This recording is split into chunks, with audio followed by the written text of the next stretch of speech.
नमस्ते दोस्तों, सात फेरों का बंधन कहानी का ये 16वां भाग है। इस कहानी को अच्छे समझने के लिए पिछला भाग ज़रूर देखें। चलिए कहानी शुरू करते हैं। Jaipur medical college.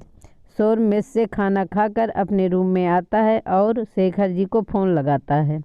Shekhar ji phone उठाते हुए, हेलो बेटा, कैसे हो? शोर, पापा मैं ठीक हूँ, वो प्रैक्टिकल चल रहे थे इसलिए टाइम नहीं मिल पाया, सॉरी। शेखर, कोई बात नहीं बेटा, यह बताओ तुम कब आ रहे हो? शोर, पापा मैं कल फाइनल आपको बता पाऊँगा, एक सेमिनार अटेंड करना है। शेखर, कोई बात नहीं बेटा, पर फिर भी जल्दी आने की कोशिश करना बच्चे। शोर, जी पापा। मम्मा, दीदी और मेरी नौटंकी कहाँ है?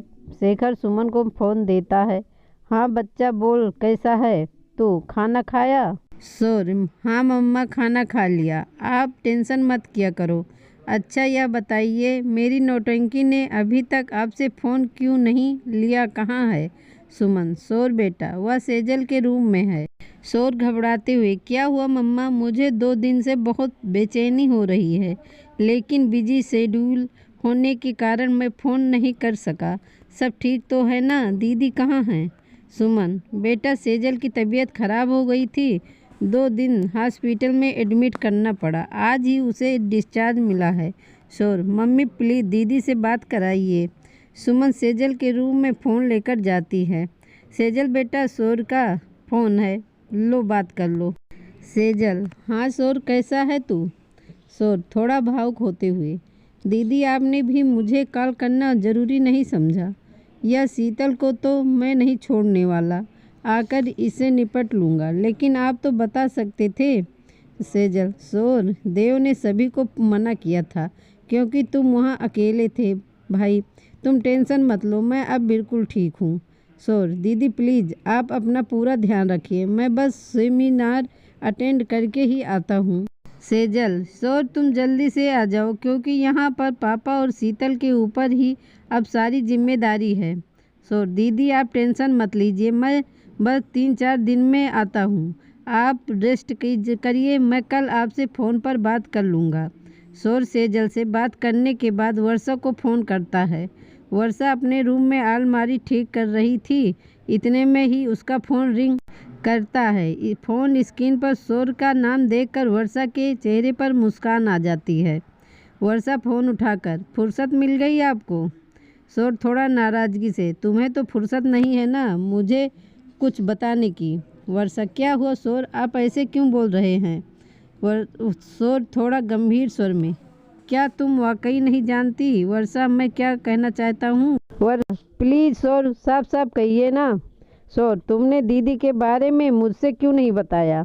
वर्षा, शोर मुझे भी पूरे दिन निकलने के बाद पता चला, और जब मैं हॉस्पिटल पहुंची तो देव जीजू ने स्पेशली मुझे तुम्हें बताने के लिए मना किया था। शोर नाराज़ होते हुए, ठीक है तुम जीजू की ही बात मानो, सॉरी मैंने तुम्हें डिस्टर्ब किया, गुड नाइट। वर्षा एकदम से घबरा कर, शोर प्लीज़ फ़ोन मत रखिए, अब मुझे आपसे बात करनी है। शोर, हाँ बोलो, सुन रहा हूँ। वर्षा, प्लीज़ आप नाराज़ मत होइए, शांति से सोचिए ना, हम सब दीदी के साथ थे और आप यहाँ अकेले, आपके प्रैक्टिकल भी चल रहे थे, इसलिए जीजू ने आपको बताने के लिए मना किया था, और दीदी अब ठीक है, आप टेंशन मत लो। शोर, लेकिन तुम प्रॉमिस करो आगे से तुम मुझसे किसी भी तरह की कोई बात नहीं छुपाओगी। वर्षा मुस्कुराते हुए, ओके बाबा, अब कुछ नहीं छुपाऊंगी। सॉरी। वर्षा, नेट ऑन करो, मुझे तुम्हें देखना है। वर्षा, क्या बात है, जनाब के इरादे तो ठीक है ना? शोर, इरादे तो बाद में बताऊंगा, पहले वीडियो कॉल पर आओ। वर्षा नेट ऑन करती है, शोर वीडियो कॉल करता है। वर्षा को देखकर एकदम शॉक्ड हो जाता है क्योंकि वर्षा ने आज पतली डोरी वाली ली लेंथ तक की ब्लैक कलर की नाइटी पहन रखी थी, जिसमें उसकी खूबसूरती बहुत ही निखर रही थी, जिसे देखकर शोर का दिल बेकाबू हो गया था। शोर, क्या बात है वर्षा, बहुत खूबसूरत लग रही हो, आज तो तुमने मेरे होश उड़ा दिए। वर्षा शर्माते हुए, शोर तुम फिर से मत शुरू होना। वो शोर, वर्षा को एकटक देखकर ड्रेसिंग के सामने आ जाओ। शोर, क्या बोल रहे हैं आप, आज ऐसा क्या है? शोर, नो मोर क्वेश्चन, मैंने कहा ना जाओ। वर्षा धीरे से उठकर ड्रेसिंग के सामने जाती है और जब अपने आप को देखती है तो फिर उसकी शोर को देखने की हिम्मत नहीं होती। शोर मुस्कुराते हुए, अब बताओ क्या कहोगी? वर्षा, ओ शोर, आज बस ऐसे ही। शोर, सर्दी के मौसम में इस तरह का ड्रेस, क्या बात है, इतनी गर्मी लग रही है। लेकिन कुछ भी कहो, ड्रेस में बड़ी हॉट लग रही हो। इतना कहकर आंख मार देता है। वर्षा, शोर आप प्लीज़ फ़ोन रखिए, मैं ड्रेस चेंज कर लूँ, फिर बात करते हैं। शोर, नो, मुझे तुम्हें ऐसे ही देखना है। आई भी करते हुए, काश मैं वहाँ पर होता तो ना। वर्षा नाराज होते हुए, स्टॉप इट शोर, अरे कूल डाउन मिसेज महेश्वरी, पहली बार तुम्हें ऐसा देखा, but God promise black colour तुम पर बहुत सूट करता है। वर्षा की नज़रें अभी भी नीचे ही थी। प्लीज़ शोर, मैं फ़ोन रखती हूँ, अभी आप भी थके हुए हैं, हम कल रात को बात करेंगे। शोर, वेट 1 मिनट, बात सुनो, एक बात कहूँ? वर्षा, हाँ बोलिए ना। शोर थोड़ा गंभीर होकर, तुम यह ड्रेस पहनकर बाहर नहीं जाओगी और कभी किसी के सामने नहीं पहनोगी, तुम समझ रही हो ना मैं क्या कहना चाहता हूँ? वर्षा, बिल्कुल शोर मुस्कुराते हुए, लुक एट मी वंस। वर्षा नज़रें उठाकर शोर की ओर देखती है। शोर उसी तरह शांत होकर, तुम्हें पता है वर्षा, मैंने मना क्यों किया? क्योंकि तुम्हें इस तरह ड्रेस में देखने का हक सिर्फ और सिर्फ मेरा है, मिसेज महेश्वरी एम आई राइट? वर्षा मुस्कुराते हुए, हाँ, मैं अपनी गर्दन हिलाती है। बिल्कुल शोर, अब हम दोबारा यह ड्रेस आपके सामने ही पहनेंगे। ये सुनते ही शोर की मुस्कान गहरी हो जाती है। शोर मुस्कुराकर, चलिए अब सो जाइए, और हाँ, ब्लैंकेट ओढ़कर सोना, वरना सर्दी लग जाएगी। Okay, good night, love you. Varsha, love you dear, good night, और मुस्कुराते हुए बेड पर जाकर सो जाती है। अग्रवाल हाउस। डिनर के बाद सभी हॉल में बैठे थे। भरत और अनिकेत अपने मेडिकल स्टॉक से रिलेटेड डिस्कशन कर रहे थे। इतने में ही राज भी कुशा को गोद में लेकर वहीं पर आकर बैठ जाता है। कुशा अनिकेत के पास जाकर, दादू पता है आज तो चाचू ने हमें हमारी फेवरेट आइसक्रीम खिलाई। अनिकेत राज की ओर देखकर, राज तुम्हें पता है ना अभी मौसम बदल रहा है। फिर कुशा, अभी छोटी है बेटा। राज धीरे से, पापा डोंट वरी, बस थोड़ा ही खिलाया है। अनिकेत कुशा को गोद में उठाकर, प्रिंसेस यहाँ आओ, संडे को हम तुम्हारे राज चाचू के लिए चाची देखने जाएंगे, तो आप भी रेडी रहना।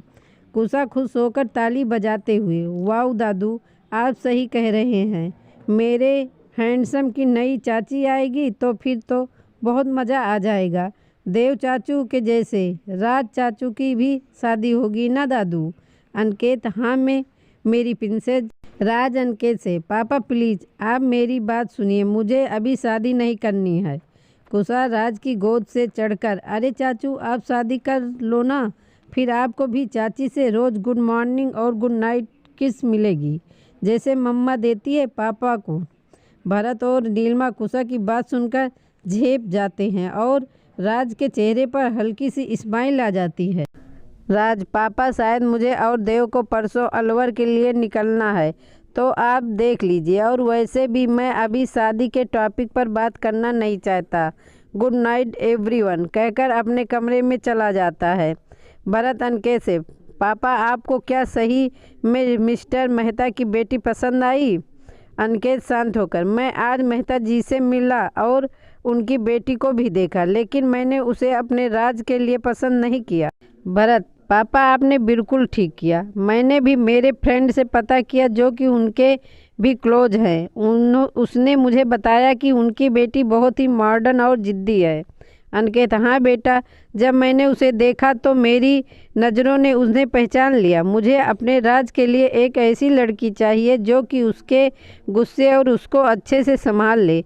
मुझे पता है सरला राज का दिल कितना सेंसिटिव है, बस गुस्सा आने पर वह अपने कंट्रोल में नहीं रहता। उसके लिए मुझे एक शांत सी गुड़िया चाहिए जो उसके गुस्से को अपनी कोमलता और मधुरता में काबू में कर ले और अपने प्रेम में उसे अपने रंग में रंग दे।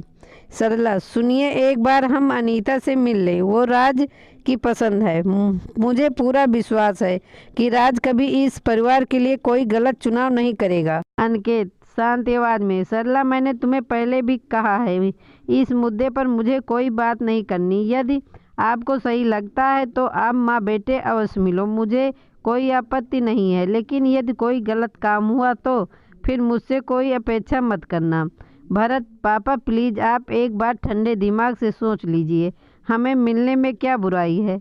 हम वैसे भी तो लड़कियां देख रहे हैं, एक बार उनसे मिल लें, फिर अपने सोर्सेज से पता कर लेंगे। इससे राज की भी संतुष्टि हो जाएगी।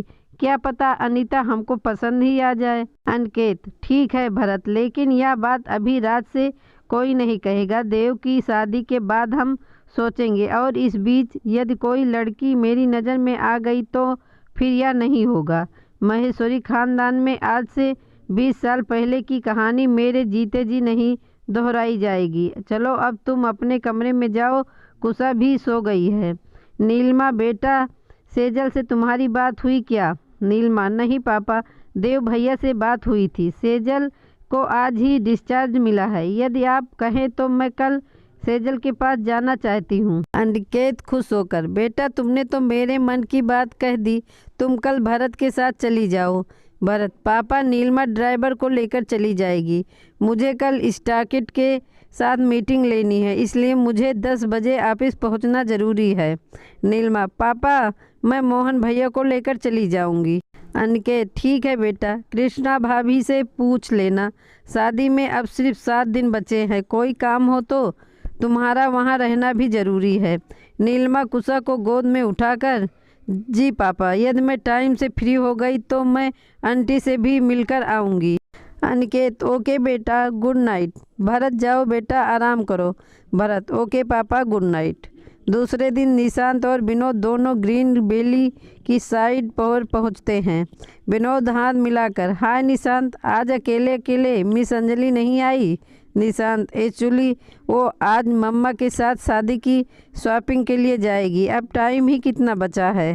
विनोद, बिल्कुल सही है, चलो एक बार साइट की पूरी विजिट कर लें। निशांत और विनोद कॉन्ट्रैक्टर के साथ विजिट करते हैं और ज़रूरी दिशा निर्देश लेकर अपने ऑफिस निकल जाते हैं।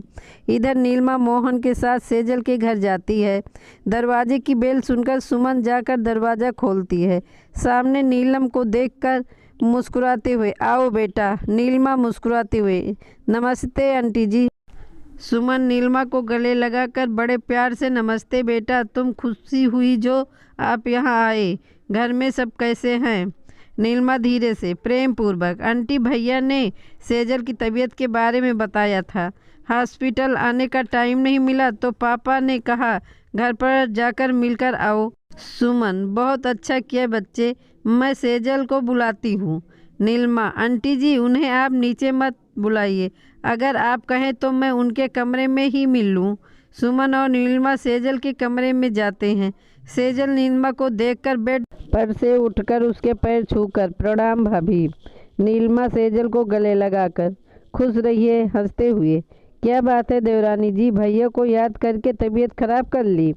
बस कुछ दिन की दूरी, फिर देव भैया आपके पास ही होंगे, आप जल्दी जल्दी तबीयत सही करिए। मित्तल हाउस आपका वेलकम करने की पूरी तरीके से रेडी है। सेजल शर्मा कर नज़रें नीची कर लेती है। नीलिमा प्यार से, सेजल ज़्यादा स्ट्रेस मत लेना शादी को लेकर, तुम किसी भी बात की चिंता मत करो। देव भैया का नेचर बहुत ही कूल और केयरिंग है, देखना वो एक बहुत अच्छे लाइफ पार्टनर बनेंगे। अंकल और आंटी भी बहुत अच्छे हैं, तुम्हें जो बेटी बनाकर रखेंगे। सेजल नीलिमा के दोनों हाथों को पकड़कर, भाभी आप बिल्कुल सही कह रही हो, हमें तो लगता है कि हम अपने एक घर को छोड़कर दूसरे घर जा रहे हैं। कृष्णा माँ को देखेंगे तो माँ की याद नहीं आएगी, जब पापा को देखेंगे तो ऐसा लगेगा कि हम अपने पापा के पास में ही हैं, और निशांत भैया और अंजलि शोर और शीतल की कमी पूरी कर देंगे। इतना कहते ही उसकी आंखों में आंसू आ जाते हैं। उसकी बातें सुनकर नीलिमा की आंखें नम हो जाती है। इतने में ही सुमन चाय नाश्ता की ट्रे लेकर वहां आ जाती है। नीलिमा तुरंत उठकर सुमन के हाथ से ट्रे लेकर रखती है।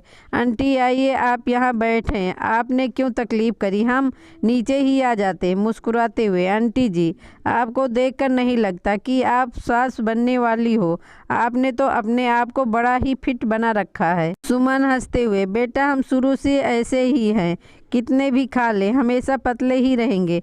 तुम बताओ सरला जी कैसी हैं, कुशा बिटिया को लेकर आती। नीलिमा, आंटी जी मम्मी ठीक है, कुशा स्कूल गई है, बहुत शैतान है, अपने देव चाचू की शादी को लेकर बहुत ही एक्साइटेड है। सुमन, बेटा बच्चों से ही घर में रौनक रहती है। नीलिमा और सेजल काफ़ी देर तक बातें करती है। उसके बाद नीलिमा घर के लिए निकल जाती है। यहाँ पर कृष्णा, अंजलि और मीना के साथ श्री निकेतन मॉल जाकर सेजल के लिए ज्वेलरी और साड़ियाँ खरीदती है। अंजलि साड़ी देखते हुए, चाची भाभी के लिए लहंगा भाई के साथ ही खरीदेंगे। कृष्णा, हाँ बेटा एक बार देव आ जाए तब तक सेजल भी पूरी तरह से ठीक हो जाएगी, फिर आ जाएंगे हम दोनों को लेकर। मीना, अंजलि तुम भी देख लो अपने लिए कपड़े। अंजलि, मम्मा मैं भाई और नीसू संडे को आएंगे तब देखेंगे, अभी आप जल्दी से खरीदारी कीजिए, मैं यहीं से ऑफिस निकल जाऊंगी, नीसू वहाँ अकेला है।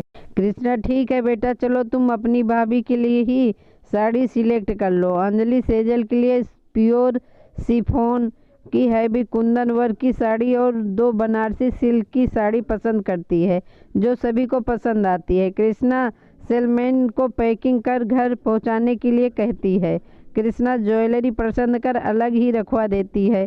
कृष्णा मैनेजर से, भाई साहब एक बार देव देख लेगा तो फाइनल कर देगा। मैनेजर, जी भाभी ये देव को ज़रूर पसंद आएगा, वह देख लेंगे तब ही मैं फाइल बिल बना लूँगा। दीवान जी का मेरे पास फ़ोन आ गया था।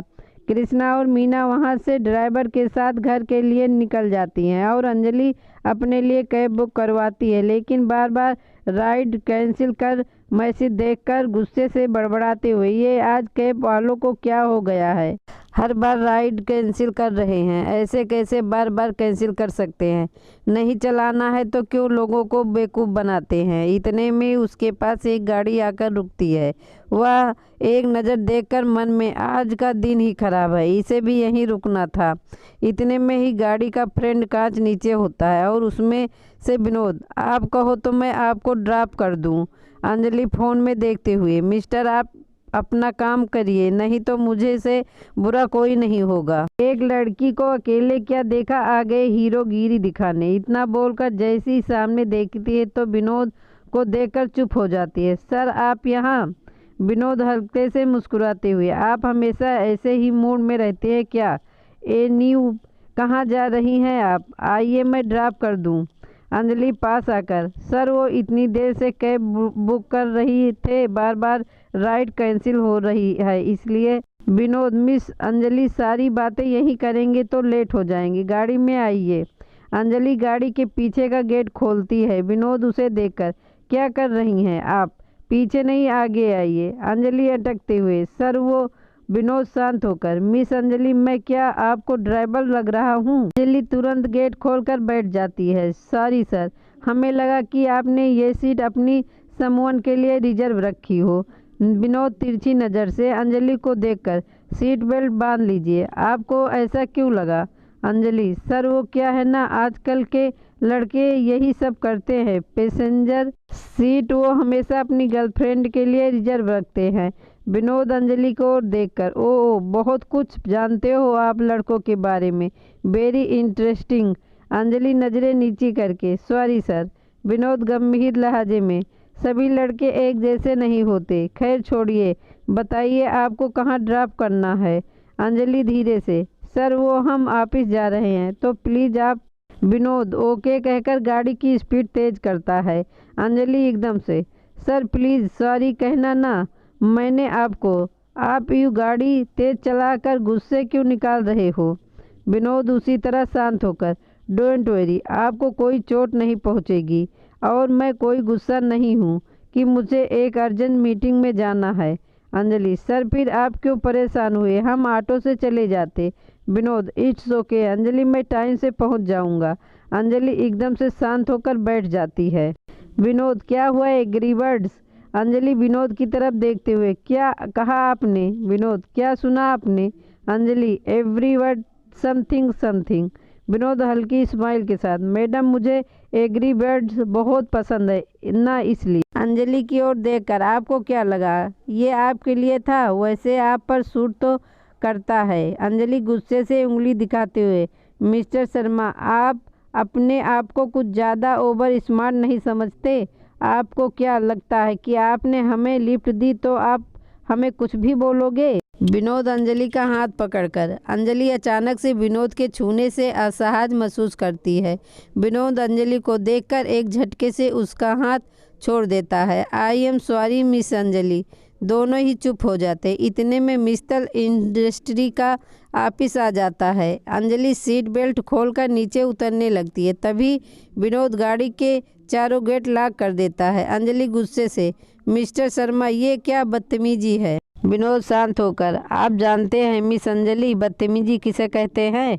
आपके मन में हमेशा शायद गलत चलता है। मैं इतना गिरा हुआ लड़का नहीं हूँ। अंडरस्टैंड, मैं सही में आपसे सॉरी फील कर रहा हूँ। मेरा इंटेंशन गलत नहीं था। वो अचानक, Anjali, it's okay sir, please get खोलिए। विनोद उसी तरह शांत होकर, नहीं, जब तक आप मुझसे माफ़ नहीं करेंगे यह गेट नहीं खुलेगा। अंजलि, सर आपकी मीटिंग है, आप लेट हो जाएंगे। विनोद, आई डोंट केयर, पहले माफ़ी। अंजलि, बहुत जिद्दी है आप। माफ़ किया आपको, अब तो गेट खोलिए।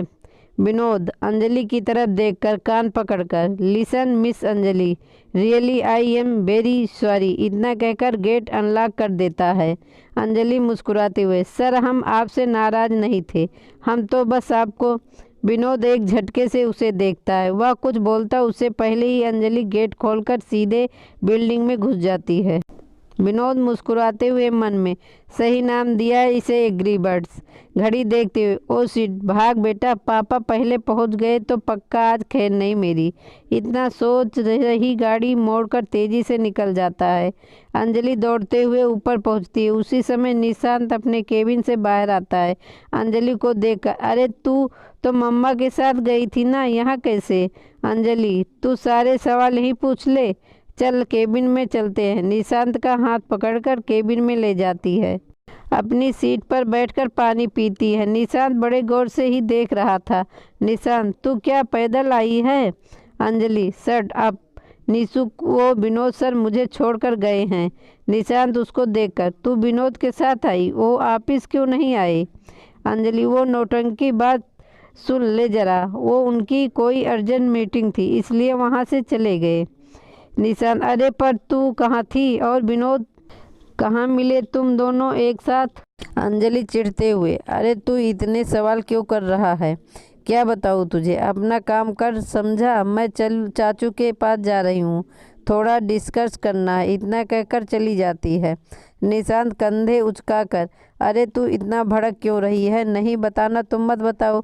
यहाँ कौन मरा जा रहा है? सिल्ली गर्ल। रात को देव घर पहुँचता है, तभी ड्राइंग रूम में बैठकर बातें कर रहे थे। देव को देखकर दीवान जी, बेटा लेट हो गए, हम बस अभी डिनर करके उठे हैं। देव, इट्स ओके पापा, मैं फ्रेश होकर आता हूँ, फिर आपको ज्वाइनिंग कर लूँगा। दीवान जी, कृष्णा रमेश को कहकर देव का खाना लगवाओ। कृष्णा उठती है, उससे पहले ही अंजलि कृष्णा को रोकते हुए, चाची आप बैठिए, मैं भाई को सर्व कर दूँगी। चाचू आप सभी बातें करिए। थोड़ी देर बाद देव फ्रेश होकर अपने पापा की बगल में सोफे पर सर टिकाकर बैठ जाता है। दीवान जी देव के कंधे पर हाथ रखकर, क्या हुआ बच्चे, कोई परेशानी है क्या? देव शांत लहजे में, पापा कल सुबह राज के साथ अलवर निकलना है, पूरी तैयारी कर ली है, अब इस भाटिया का खेल खत्म करना है। कृष्णा जी चिंतित स्वर में, ऐसे कैसे जाओगे देव, अब शादी में कितने दिन बचे हैं बेटा? दीवान जी, कृष्णा या उसकी ड्यूटी है कृष्णा, लेकिन दीवान जी, बस कृष्णा। देव बेटा आराम से जाओ, और हाँ सेजल की टेंशन मत करना, हम सब हैं उसके साथ, बस तुम वहाँ अपना और राज का ध्यान रखना और केयरफुल रहना। देव हंसते हुए दीवान जी का हाथ अपने हाथ में ले लेता है। आप मेरी टेंशन मत कीजिए पापा, वो बस इसलिए बुरा लग रहा है कि मेरी शादी और सारा काम आपके और नीसू के ऊपर आ गया है। इस केस ने सच में बहुत उलझा रखा है। अंजलि खाना लेकर आती है। भाई डाइनिंग पर आएंगे। देव यहीं दे दे बच्चा, सभी के साथ बैठा हूँ, अच्छा लग रहा है। अंजलि देव को वहीं खाना देती है और बड़े प्यार से एक निवाला उसकी ओर बढ़ाते हुए, लीजिए भाई मुंह खोलिए। देव हंसते हुए अंजलि के हाथ से खाना खाता हुआ, अंजू तूने इतने प्यार से खिलाया कि पूरी थकान ही उतर गई। निशांत और नौटंकी, भाई पर तो इतना लाड आ रहा है और सुबह मुझसे कैसे बिहेव कर रही थी। कभी मुझे भी इतने प्यार से खिला दिया कर, इतना भेदभाव क्यों। अंजलि कनखजूरा, पहले इस लायक तो बनकर फिर खिला दूंगी। निशांत, बड़े पापा इसकी पढ़ाई अब पूरी हो गई है, भाई की शादी के बाद कोई लड़का देखकर इसे भी भगाओ। अंजलि की ओर देखकर, शादी कर और जा अपने घर में ताकि मैं शांति से रह सकूं। सभी उनकी नौटंकी देखकर मुस्कुराते हैं। दीवान जी नीसू को डांटते हुए, नीसू मेरी बेटी को अभी कहीं नहीं भेजूंगा, अभी तो इसको बिजनेस में बहुत आगे बढ़ना है। अंजलि दीवान जी के गले लगकर लव यू चाचू कहकर निशांत को अंगूठा दिखा देती है। देव निशांत से, नीसू यदि कल टाइम मिले तो सेजल से मिल लेना, सौर को आने में टाइम है तो पूछ लेना, अगर उन्हें कोई काम हो तो प्लीज़। निशांत के पास आकर देव का हाथ अपने हाथों में लेकर, भाई अब आप मुझे प्लीज़ कहेंगे, आप तो बस हुक्म करिए, आपका यह लक्ष्मण अपने राम और सीता के लिए हमेशा तैयार रहेगा। देव उसको और अंजलि को गले लगा लेता है। दीवान जी हंसते हुए, बेटा अब यह भरत मिलाप बंद करो और काम की बातें सुन लो। उनकी बात सुनकर सभी मुस्कुराते हैं। नीसू और अंजलि एक दूसरे को हाई फाई देते हैं और खिलखिलाकर हंस देते हैं। मीना रमेश से कहकर सभी के लिए काफ़ी बनवाती है। दीवान जी, देव बच्चे यह कार्ड फाइनल किया है, तुम भी एक बार देख लो। देव, पापा आपने जो फाइनल किया है सब परफेक्ट है। निशांत कार्ड देते हुए, प्लीज़ भाई देख लीजिए, मैं कल ही प्रिंटिंग में दे दूंगा। देव कार्ड लेकर देखता है, उसे भी बहुत पसंद आता है। दीवान जी से, पापा हिमांशु को बोल दिया था, रिसोर्ट का फाइनल हो गया है, सब अरेंजमेंट हो गए हैं, मैं अलवर का काम निपटा लूँ, फिर एक दिन सब चल कर देख लेंगे। आई एम श्योर आप सभी को पसंद आएगा। दीवान जी, देव बेटा शोर आ जाए तो शेखर जी को भी दिखा दो, क्योंकि सभी फंक्शन एक साथ होने हैं। शेखर जी के रिश्तेदारों के लिए रिसोर्ट में ही कमरे बुक करवा देंगे, बाकियों के रुकने का होटल में करेंगे। देव, बिल्कुल पापा। दीवान जी, देव अब जाओ और जाकर रेस्ट करो, कल सुबह निकलना भी है। निशांत भाई, मैं आपको राज भाई के यहाँ ड्रॉप कर दूंगा। देव, शांत राज गाड़ी लेकर यहीं आएगा, रस्तोगी सर भी है साथ में, फिर आगे जाकर पांडे और अहमद भी आ जाएंगे, सभी एक साथ हैं तो तुम परेशान मत हो, मैं निकल जाऊंगा। कृष्णा और मीना को साइड हक करते हुए गुड नाइट बोलकर सीढ़ियां चढ़ने लगता है कि निशांत की बातें उसके कान में पड़ती है। निशांत अंजलि के कंधे पर हाथ रखकर, भाई को देख कितनी जल्दी है, मुझे लग रहा है अभी तो रूम में जाकर भाभी के साथ गुड मॉर्निंग होगी। अंजलि और निशांत मुंह पर हाथ रखकर हंसते हैं। देव भी उन दोनों को पीछे मुड़कर देखता है और स्माइल करते हुए अपने रूम में जाकर सेजल को फ़ोन करता है। सेजल स्क्रीन पर देव का नाम देखकर मुस्कुराते हुए फ़ोन को उठाती है। हेलो, घर आ गए आप? देव, जी मैडम घर आ गए और डिनर भी हो गया, आप यहाँ बताइए कैसा रहा आज का दिन, टेम्परेचर लिया, वोमिट तो नहीं हुई? सेजल हंसते हुए, बस बस ब्रेक लगाइए, हम ठीक हैं, आज तो और भी बेटर फील हो रहा है। देव, अपना ध्यान रखना। सेजल, कल मॉर्निंग में निकलना है, कल यदि बिजी रहा तो आप परेशान मत होना, मैं फ्री होकर फ़ोन करूंगा। सेजल, शायद 2 दिन के लिए मेरा फ़ोन भी ऑफ रहेगा। सेजल परेशानी से, आप प्लीज़ अपना पूरा ध्यान रखेंगे, सर्दी शुरू हो गई है तो गर्म कपड़े लेकर जाना और हाँ, ठंडी चीज़ें अवॉइड करना। देव हंसते हुए, कुछ और इंस्ट्रक्शन देना है आपको? सेजल, नहीं, बस हमें जो लगा हमने बोल दिया, हमें पता है आपको ठंड जल्दी लग जाती है, इसलिए ध्यान रखने का बोला, वैसे वेदर भी चेंज हो रहा है, इसलिए पूरा ध्यान रखना। देव हंसते हुए, ओके मैडम, मैंने तो फ़ोन इसलिए किया था कि आपको अपना ध्यान रखने का बोलूं, लेकिन यहाँ तो मैडम ने मेरी ही क्लास ले ली। थोड़ा रुक कर, सेजल प्लीज़ स्ट्रेस मत लेना, अपना ध्यान रखना। चलिए अब रेस्ट करिए, मैं भी पैकिंग कर लूँ, फिर सुबह निकलना भी है। सेजल ने, 1 मिनट प्लीज़, फ़ोन को अपने गालों से लगाओ। सेजल फ़ोन को गालों पर लगाती है। देव फ़ोन पर धीरे से किस करके good night sweetheart, love you, take care, see you सुन कहकर एक बार फिर से फ़ोन चूम लेता है।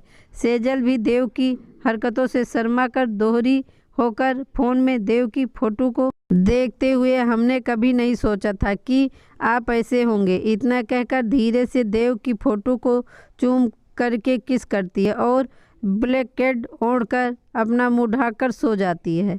तो दोस्तों आज का भाग यही ख़त्म होता है। अगला भाग सुनने के लिए हमारे चैनल को सब्सक्राइब करें और कमेंट में ज़रूर बताएं कहानी कैसी लगी। धन्यवाद।